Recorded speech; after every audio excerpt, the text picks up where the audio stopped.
How to edit your Instagram bio. So if you want to edit your Instagram bio, either on Android or iPhone, then this video is going to walk you through how to do this step by step. So if at the end of this you found this helpful and informative, please don't forget to like and then subscribe. Now to edit your Instagram bio, all you just need to do is go ahead and open the Instagram app on your phone. So this could be on Android and it could be on iPhone.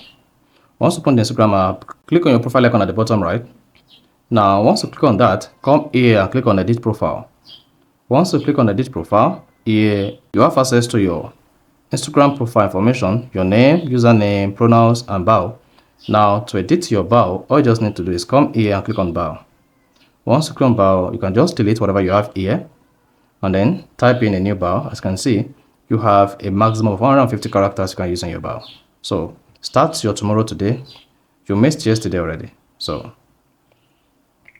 just go ahead, type whatever you want to type, and once you're done, come here and click on the mark button at the top right to save it. You can also do at and tag whoever you want to tag, which is your second Instagram account or more Instagram account. So once you're done, just check up to save changes and then you are good to go. So that is basically how to edit your Instagram bio. So if you found this offer informative, please don't forget to like and then subscribe.